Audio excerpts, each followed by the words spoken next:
Light a candle to push back the night. There's safety within the fire's light. Storyteller, I summon you. Tell my story. Stay in the light. Stay in the light. My grandfather used to tell me stories, strange, unsettling stories about this cabin, about the woods that surrounded it. But there was one thing he told me above all else, something he made me repeat every night before bed. Firelight keeps them away. Never step into the dark.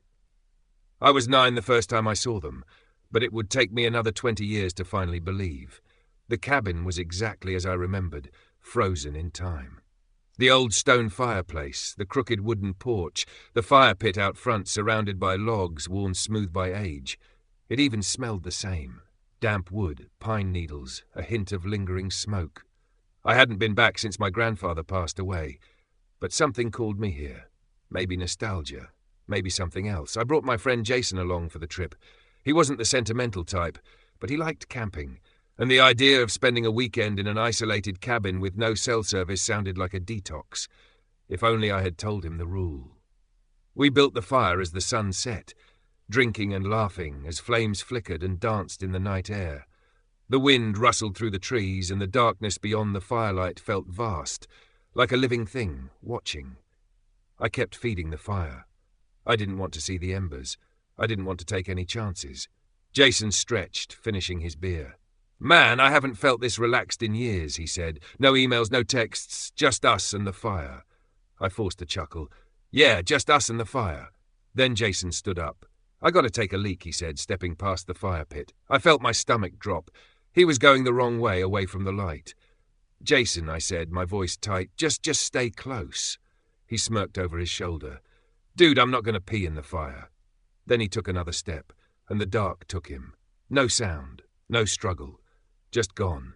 1 second he was there, the next the shadows had swallowed him whole. I jumped up, my heart hammering against my ribs. "Jason?" Nothing, just silence. Then I heard it. A whisper, not Jason's voice. Something else, something wrong. My hands shook as I grabbed a burning log from the fire, holding it out toward the darkness. My breath came in shallow gasps, the light pushed back the shadows, and I saw them.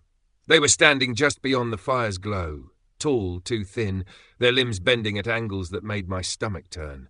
Their faces were featureless except for their mouths, stretched impossibly wide into grins that seemed to split their heads in half. And Jason was with them, or what was left of him. His eyes were gone, black pits staring into nothing. His skin had darkened, stretched tight over sharp bones. His mouth curled into the same too-wide grin as the others. "Jason?" I croaked.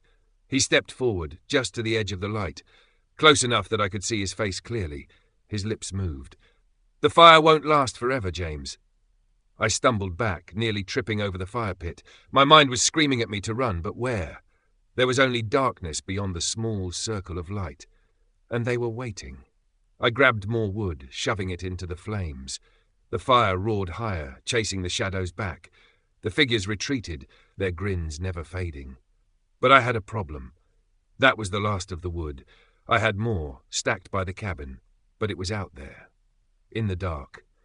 A cold sweat dripped down my back as I did the math. The fire had maybe 5 minutes before it burned too low, 5 minutes before they could step closer, 5 minutes before the darkness swallowed me too. I had to go. I stood at the edge of the firelight, staring at the pile of logs barely visible against the cabin wall. 15 feet away, a short sprint, but there were dozens of them hidden in the dark, waiting. The fire popped behind me. The embers were already cooling. I took a deep breath. I had one shot. I ran. The cold night air rushed past me. I felt the shadows moving, shifting, reaching, then hands. Long, too many fingers, brushing my arms, my back, my legs. I wanted to scream, but I couldn't, because if I opened my mouth, I was afraid I'd hear them whispering inside me. I grabbed the logs and turned back. The fire was smaller. I sprinted. The whispering grew louder. "Stay in the light." I dove into the fire's glow, the logs spilling from my arms. My skin was ice cold where they had touched me. They had let me go. For now. I shoved more wood onto the fire, watching as the flames devoured it. The shadows shrank back. I was safe. But only until the fire burned out. I didn't have enough wood to last the night. The camera in my pocket was useless.